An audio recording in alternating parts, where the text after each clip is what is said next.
Welcome to today's webinar, which is part of a programme of enhanced support around net zero for the social enterprise sector in Wales, delivered as part of the Social Business Wales programme funded by Welsh Government. My name's Mike Brain and I'm the Net Zero programme manager for DTA Wales, working on behalf of Social Business Wales programme. This session will look at renewable energy, specifically solar photovoltaics, and I'm delighted to introduce our presenter, Dan. Dan McCullum has years of experience designing, developing, implementing renewable energy systems and solutions, both small and large scale, and being founder of Awel Aman Tawe, as well as the director of the Awel Co-op and Egni Co-op. He's identified innovative solutions for local needs, which he'll share with us today. Some of his experiences that I'm sure will resonate with us and give us food for thought as we move forward with our own initiatives. With that, I will hand over to you, Dan, and we'll come back with some sort of questions and wider discussion once you're done. Okay. Diolch Mike. So fi'n mynd I siarad yn Saesneg, ond hapus iawn I gael unrhyw cwestiynau yn Cymraeg. Fi'n gwybod, fi'n credu Sioned yn siarad Cymraeg. But I'll be speaking in English, but happy to take any questions in Welsh. So I'll just share my screen with the presentation. Can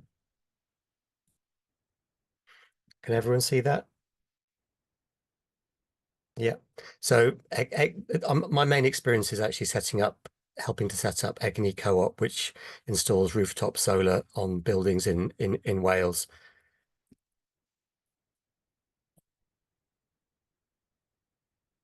I can't switch to the next.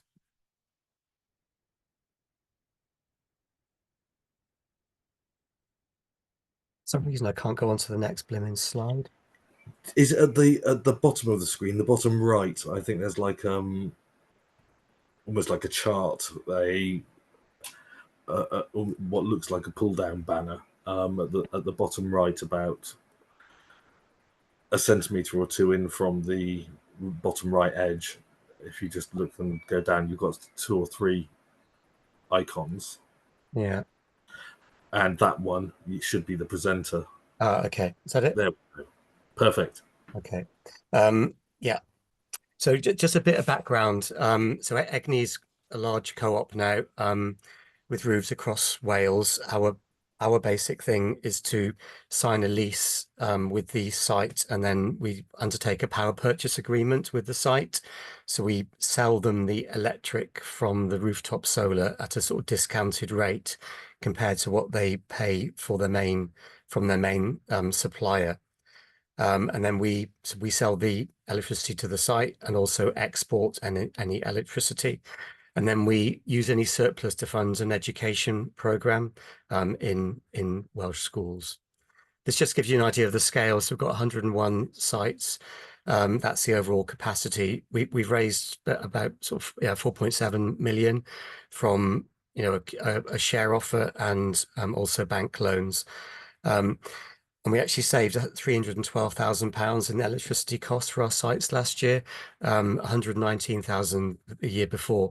Obviously, the increase is because of the much higher prices now sites are paying for their electricity. But overall, it's quite a significant saving. These are the sort of partnerships we've got, principally with local authorities. We've also worked with the Archdiocese, and we've got 31 community buildings and plus sort of 5 private businesses. So that's the sort of scope of where we're working. I think the main partnerships have been with Newport Council and Pembrokeshire Council. That's one of the installs. It's quite a well-known social enterprise in Pembrokeshire, Clinview Care Farm, that works with people with learning disabilities. So we've got a 30 kilowatt install there. This is our current area of work where we're actually installing. So working with a charity in Newport, Waste Savers, we're just literally at the moment installing on 2 of their buildings. They do sort of recycling across the city. So they've got 2 big sort of warehouse type buildings. And we're working with Newport Council and Pembrokeshire Council, and we were awarded a big contract to install solar on 16 schools and a number of leisure centres across the authority after a tender on sale to Wales. This is our biggest install on the velodrome in Newport. And then the money goes into the education programme. And this is just some of the basics around solar PV. You know, you obviously need to have a south-facing roof. We use monocrystalline panels, but obviously you can get different technologies, but they vary in price and efficiency. And then obviously it's that this kind of table just shows the importance of making sure the panels either face south or west or east. But really it's not worth doing anything if it's north facing. Sometimes if it's northeast, northwest, if there's high on-site consumption, that might be worthwhile. But generally it's south or east and west. And this is kind of like just for sites, you know, however you're funding it, to look out for is shading, trees. Obviously, you need to check if there's any tree preservation orders on trees, but we often find that sort of trees have just grown up by chance surrounding the site. Sometimes it's not on the site's land, and basically the best thing to do is to coppice them, to cut them down at, you know, to base, and then they'll regrow. But it does significantly affect solar. Other buildings as well, asbestos. So we always do an asbestos survey on sites and ask if there's an existing report. We do a structural survey as well, especially on a non-domestic site. That's pretty important. Some installers will install without a structural survey just based on their kind of experience, but it's probably advisable to get an independent structural assessment. And we use a company called Barrett's over in Pembrokeshire and also Quad Consult in Caerphilly. The pitch is important, and just to take lots of photos as well, because for sending to installers, you know, where you're going to put the panels and also where you want to have the inverter within the building as well, because that takes up space. These are other things that we're always quite careful about. Ownership, you know, if you don't own your own building, you need consent from the landlord. Quite a lot of our community buildings are council owned and then leased to a community organisation. So we have to then sort of get a head lease and then an under lease with the site itself. If you've got a mortgage, you need to get their approval, even if your mortgage provider is someone like WCVA. They'll need to know that you're wanting to put solar on the roof because it affects their tenure. Notify your insurers. Usually that's fairly straightforward, but if you're funding the solar yourself, you just need to think through some of the kind of requirements of insurers, and typically that will mean an annual inspection by somebody independent. You know, that can be a solar installer, but they've got a checklist that they need to work through. You know, and there's the Solar Trade Association have got a typical sort of checklist. But obviously, you know, solar panels can catch fire, and they do need to be checked. And we quite often find things every year that, you know, there's something that needs to be adjusted or changed. And then every 5 years, you need to have an electrical report by an electrician.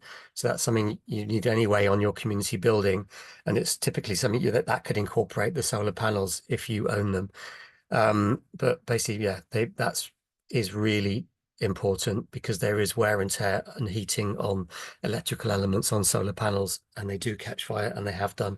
There are lots of cases that you can look up on Google. Payback is a kind of balance of on-site demands. You know, so when we're looking at sites, we're looking typically that 70% of the solar generation is then consumed on-site.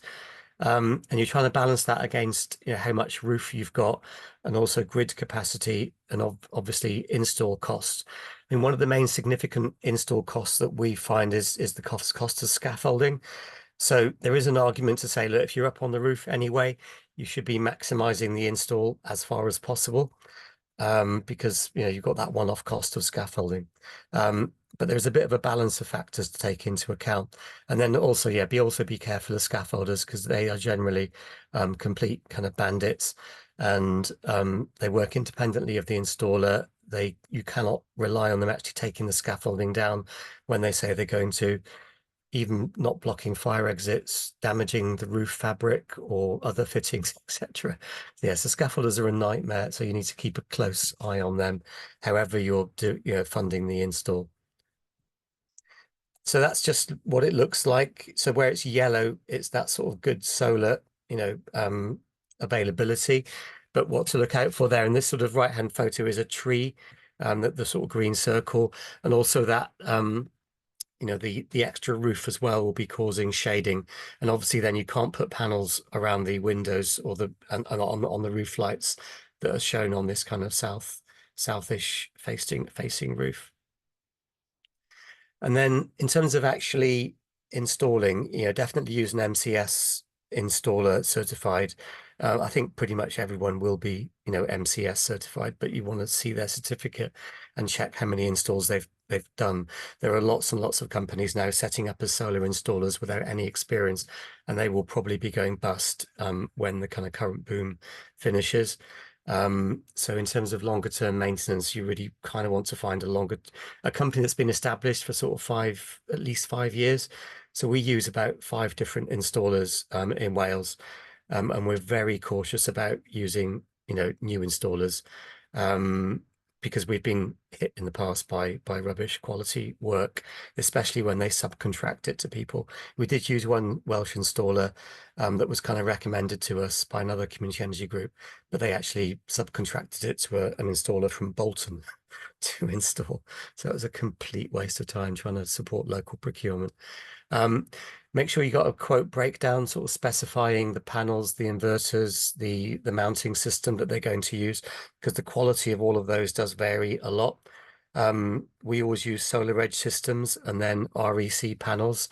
We're very careful about trying to avoid Chinese panels because there's lots of implications, that they're involved in slavery in China, in the sort of Uyghur province. So generally we use Urena or REC panels. It's not a perfect world, but there's a very good report by Sheffield Hallam University which sort of analyzes the different suppliers and their relationship with slavery, and we use the panels basically that Sheffield Hallam suggest. We look at the annual demand from energy bills, and then but ideally half-hourly data from your supplier if that's available. Sort of sites with a sort of larger electricity consumption should be able to get half-hourly data if they got the right meter from their supplier, and that allows you to do much sort of better arrangement between the size of the scheme and on-site demand. Components are important. The grid is very important. You don't have to get grid permission to do installs up to 3.68 kilowatts per phase.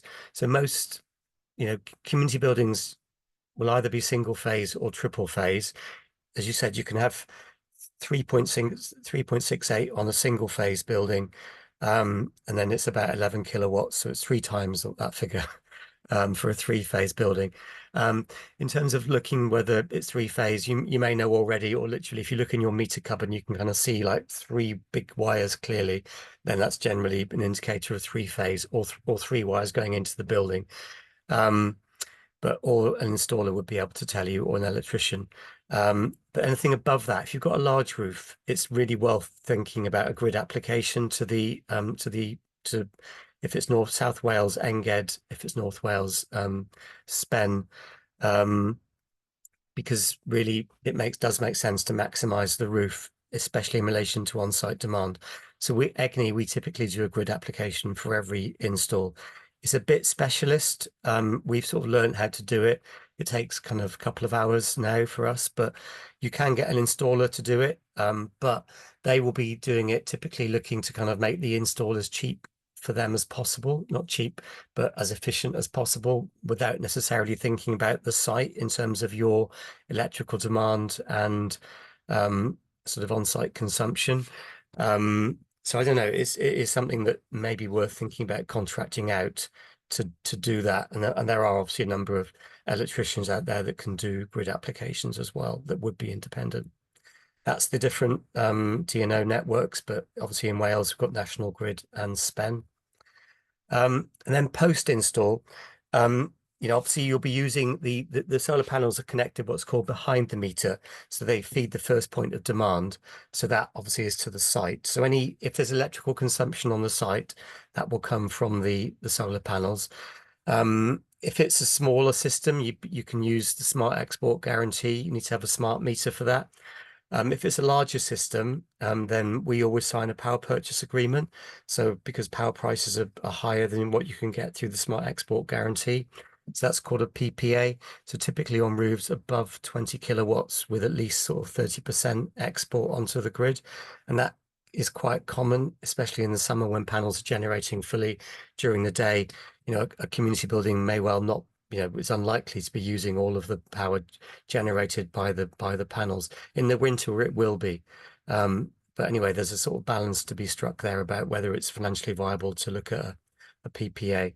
Because you do then need a half-hourly meter install, which is quite fiddly.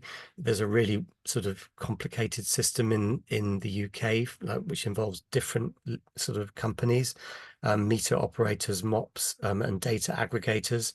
But again, that's something that we've kind of routinely do on all of our sites. So that's something that Egni could help with. It's not something that solar installers would typically do, but it's certainly something that I think anyway that should be considered for community sites if we're actually looking to get to zero carbon. And then monitoring is really important. We always install solar edge systems. They're safer in terms of fire, but also because they shut down automatically. But they also have a really good monitoring platform, far better than any other system that certainly I've seen. So we install those routinely. They're pretty common. They're a bit more expensive, but they allow panel monitoring, so you can see how each panel is performing, which allows for much better sort of management. Look out for bird poo. You need to get them regularly cleaned if you're in certain areas, I guess, especially Newport. And then make sure you get a good handover pack. In the past, we've had really poor handover of sort of single line diagrams and, actual panels that were installed from different installers.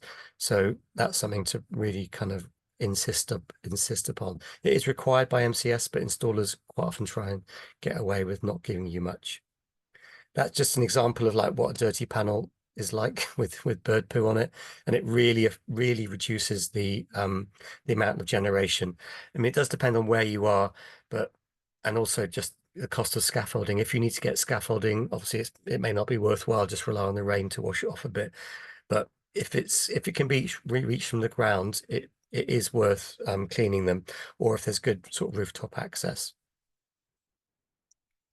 That's just a sort of a screenshot of what a solar edge monitoring platform looks like. So you can see the black panels aren't working, and you can see the slightly bluer, darker blue where they're not performing optimally. They could, and then it's a sort of financial thing of, is it worth the cost of scaffolding to get up there? Depending on the site. If it's a single story community building, it may well be worth it. Or sometimes we wait until we've got sort of 5 or 6 panels that are down and then replace them all at once. Certainly if the inverter goes down, that's obviously installed within the building. That's you'll be getting no generation at that point, and they do burn out after about 10 years. So it's something to make sure that the inverter is working, because at that point there's no generation if the inverter goes down. That's like just showing again on Solar Edge the generation periods, which again you can sort of, we monitor this on a daily basis, and Solar Edge sends you alerts to sort of indicate whether generation is less than what you'd expect based on that day's sort of solar, the weather basically. So it's really good. And then funding. Obviously, there's a range of sources that you can fund. Your own funds. There is a WCVA scheme, and they also fund energy reports, which can include solar. So we're one of the surveyors on that scheme, as are quite a few other Welsh social enterprises like Dig and Peter Draper in sort of Cardiff area. Yeah, so that's good. And then there's also the Egni scheme, which is DTA, which can fund energy advice as well.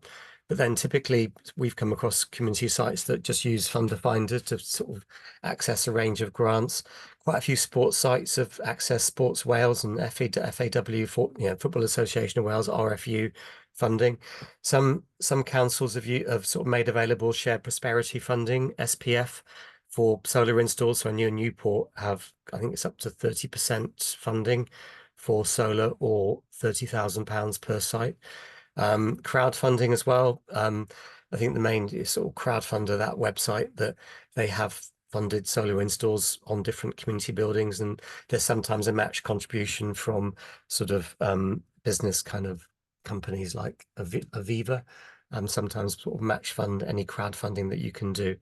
And then obviously there's also Egni Co-op. We fund sites and then sell them the electricity, but we kind of need larger roofs and then sort of quite significant electricity bills, probably above £20,000 a year, which a lot of community buildings won't be able to meet. We would be able to fund alongside a grant, and that would be one way of doing it. But unfortunately, without the feed-in tariff, it's quite hard for us to sort of fund installs on a small community centre where there isn't massive daytime use. When you've got a charity like Waste Savers that got a lot of equipment and electric forklift trucks, etc., it's a no-brainer. But other sites are quite challenging.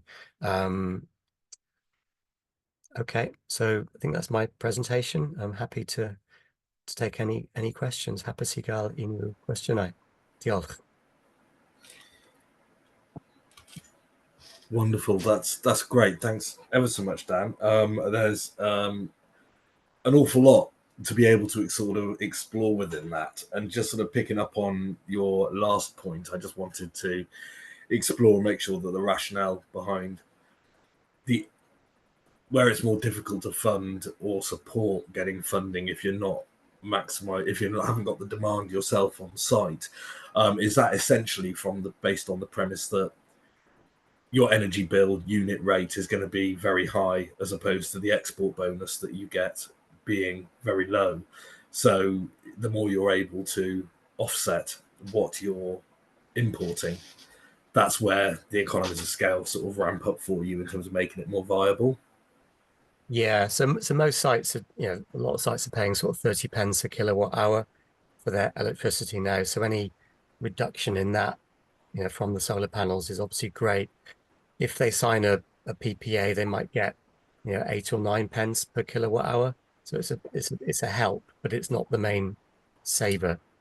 So it depends a bit on it really depends on how it's being funded.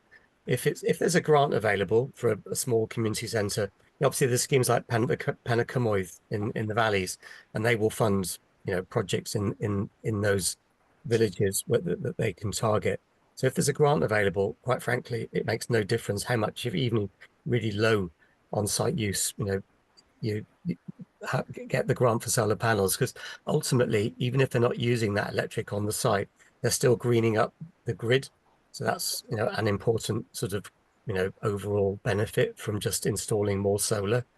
But if it's a loan or someone like Egni's looking at it, it becomes much more of a balance of factors.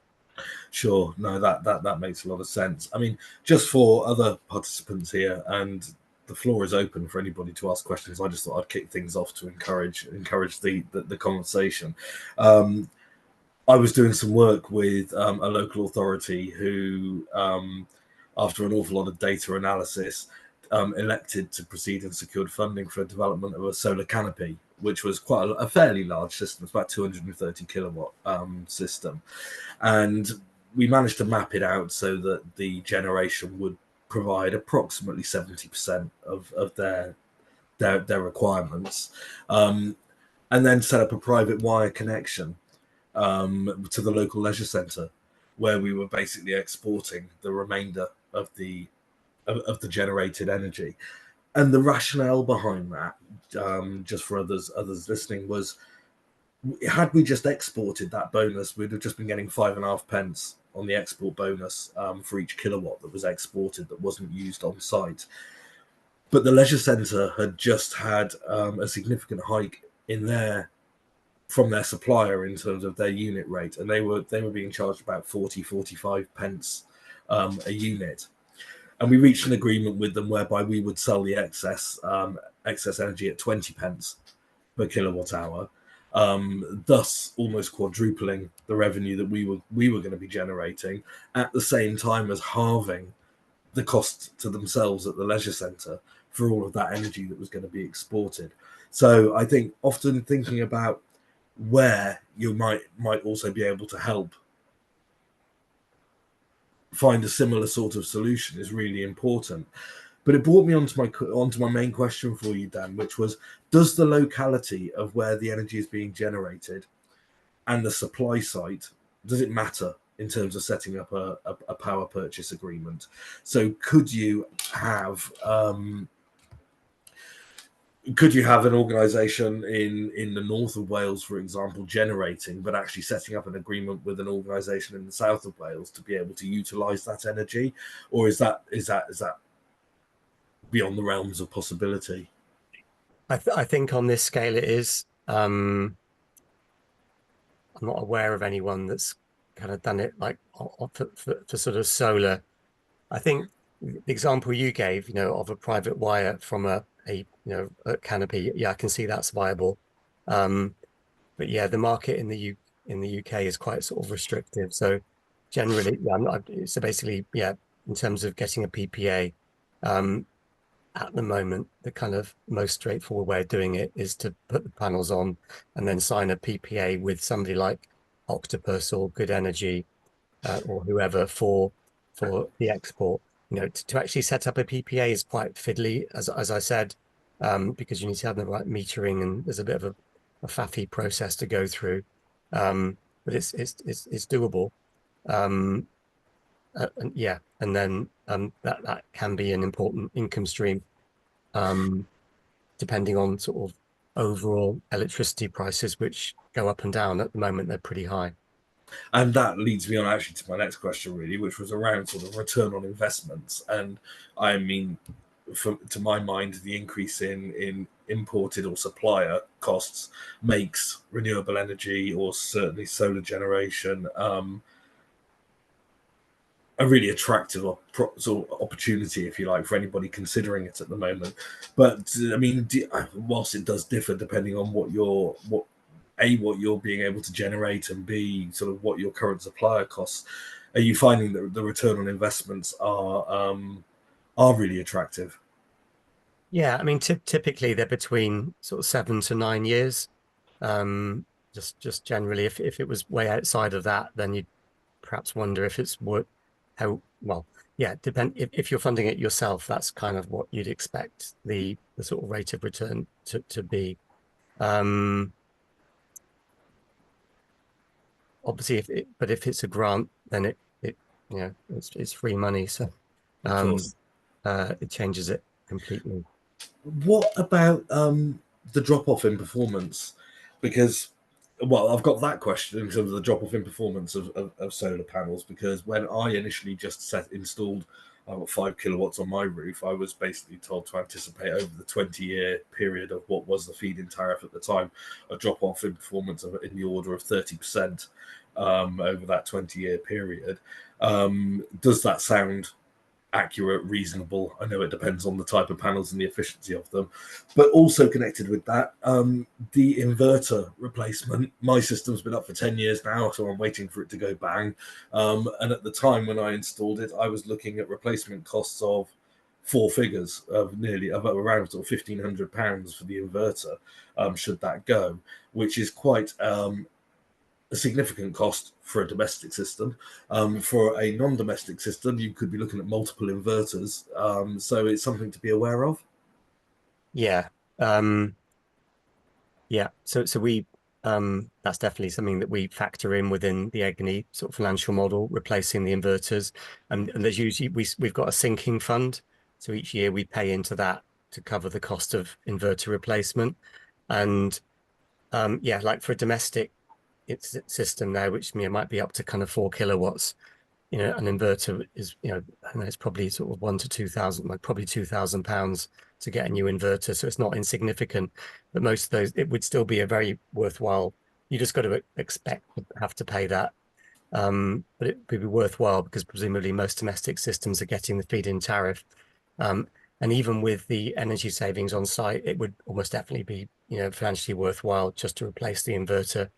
On bigger systems, you've got like sort of 30 kilowatt scale inverters or higher, and yeah, those, I can't think, yeah, like sort of 10, 15,000 pounds to replace those, and they, it's a bit unpredictable as to how long they will last. But probably I think that sort of degradation factor sounds about right. I think we allow about 1% per year, but it's also really affected by bird poo as well. Probably isn't within that 1% sort of allowance. Yeah. Or especially sort of sap from trees as well. Sometimes you can see that, depending if there's trees nearby, you can see kind of sap forming on the panels. Excellent. No, that's really, really helpful. I mean, I think from my, again, I can only give my own example really, but I mean, we at home are looking at, we're saving probably in the order of £600-700 a year just on our electricity costs, let alone the feed-in tariff, which we're fortunate enough to have secured before that came to an end. So the actual cost of £1,000 for replacing the inverter is only offsetting, maybe with the feed-in tariff, about 9 months worth of generation of revenue. So if that inverter is going to last 10 years, it's obvious that it actually makes sense to do it and to continue. Did any of the other participants here have any specific questions or have anything that related to your own circumstances that you wanted to ask Dan whilst we're here?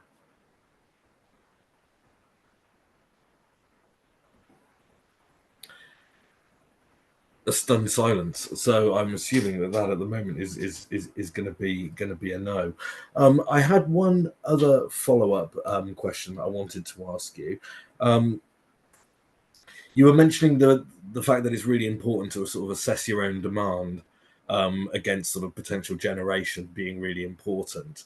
And what's the thinking behind that? Why is that so important? Really to look at what you were saying before about if your site is buying electric at 30p or whatever, that saving is the most significant saving that anyone's going to get from rooftop solar. So therefore, it's really, if you've got a smart meter, obviously the actual consumption on site is all going to be recorded and you've got access to that. If you haven't got a smart meter yet, and like probably quite a lot of community buildings won't have them, you do need to take meter readings, and we find it a lot on surveys that we do that suppliers are just using estimated readings, which can be a complete pain then because you just don't know what the actual consumption is. So I think if you're thinking about solar, just do take some meter readings and just keep a record on Excel of the date of the reading and the reading, and then you can sort of work out, just take averages, etc., to work out the annual consumption. And where can I go to find out how much I could generate? So, I mean, if I'm just really looking at this from a starting point and I'm thinking, okay, I can see my roof is facing east-west, or a good chunk of it is south-facing, whichever it might be. But I want to know what does that actually mean in terms of what my potential is for the size of a system, how much I can generate, given that, let's assume I am monitoring my own consumption and I know how much I'm using when I'm using it. Are there calculators out there that people can access and use to find out sort of what a roof space means to them? Yeah, I'm sure there are. We just use Solar Edge. They've got a platform, Solar Edge Designer, for looking at sites. I'm trying to think how easy that would be for someone. completely new to it to use. I'm sure there are other design tools that sort of are out there. I'd just be a bit cautious. It's kind of, it would be very much like an initial kind of look.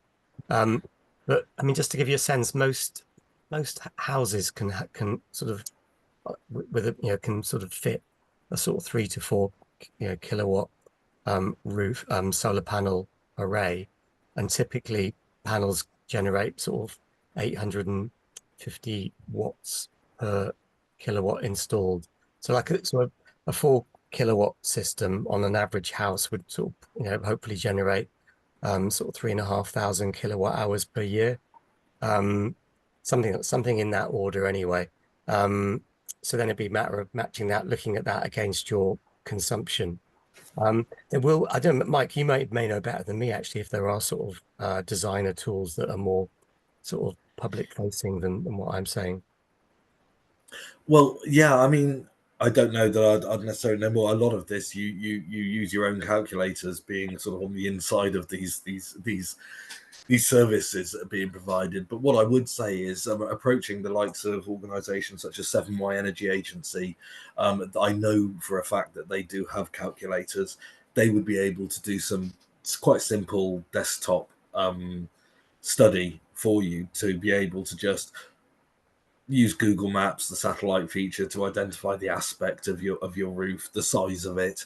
Whilst it couldn't guarantee the viability of the roof from a structural perspective, it would give you an indication based on the capacity and the size of what you have and the direction that the roof's facing, typically what sort of generation might be in order.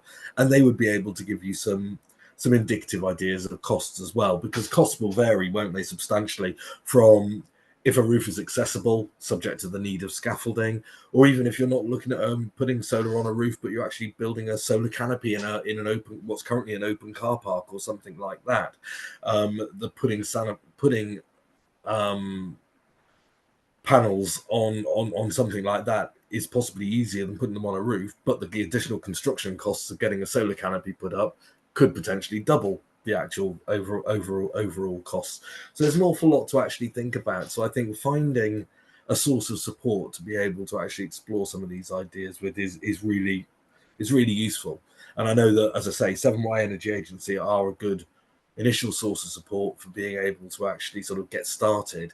But as you mentioned, MCS accredited installers, there is an MCS accredited list that organizations I would be recommended, I would suggest in observing and identifying some local providers and some local installers.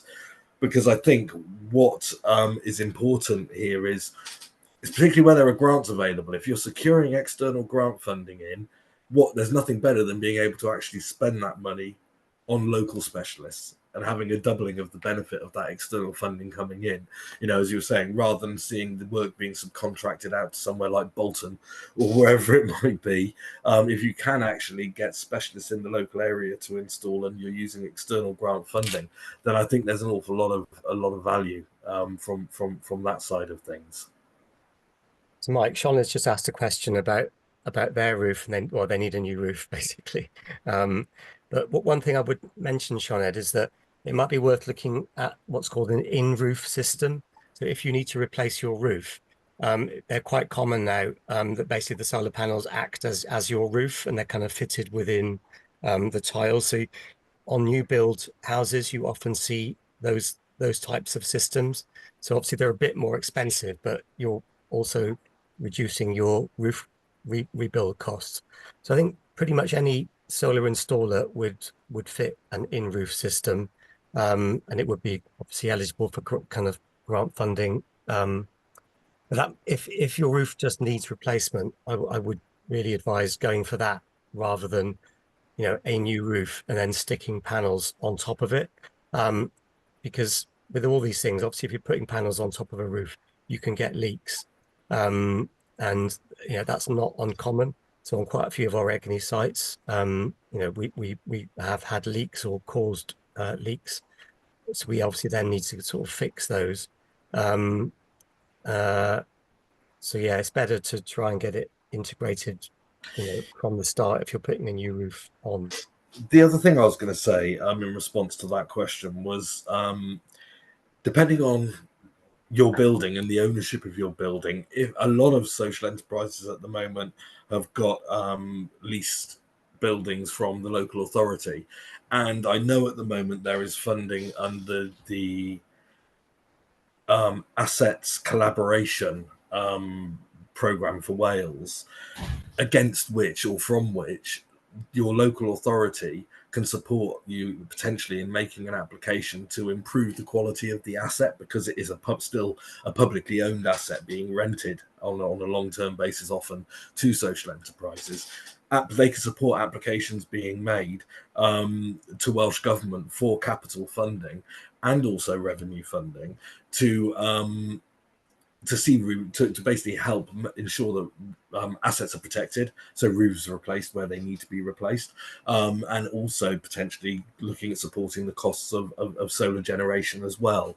So that might be of some support or some interest, certainly, if not to yourself, to others that are working in that sort of situation. I see that Manish has raised a question, which I have to be honest, I'm not entirely sure that I understand the question specifically being asked, in terms of looking at installation of solar panels on water pumps in agriculture land against the benefits of looking at rooftop mounted systems as well.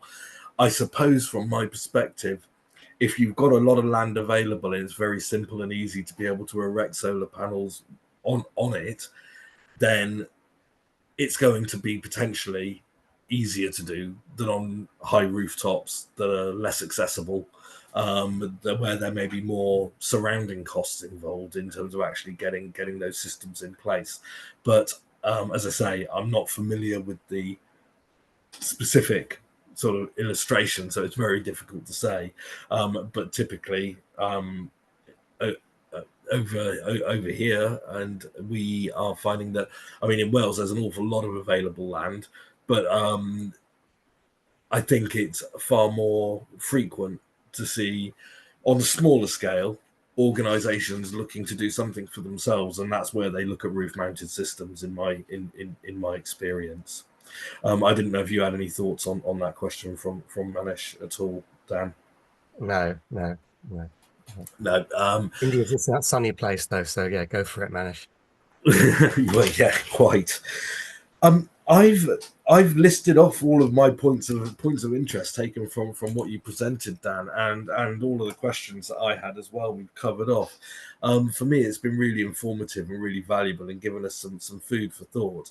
If people do have more questions around this, feel free to contact myself at DTA Wales, and also feel free to sort of take a look for some of our other webinars as well, because we've got a series of 9 or 10 of these webinars that are shortly going to be posted online on our website, that cover the whole gambit from energy efficiency to action planning, waste and materials, as well as food, for example. So there's a whole plethora of different webinars that are available. But for now, I'll draw to a close and just finish by saying thank you ever so much, Dan. Really, really informative, really interesting. I hope everybody else has found it the same, and look forward to seeing you again in the near future. Many thanks. Thanks, Mike. Thanks, everyone.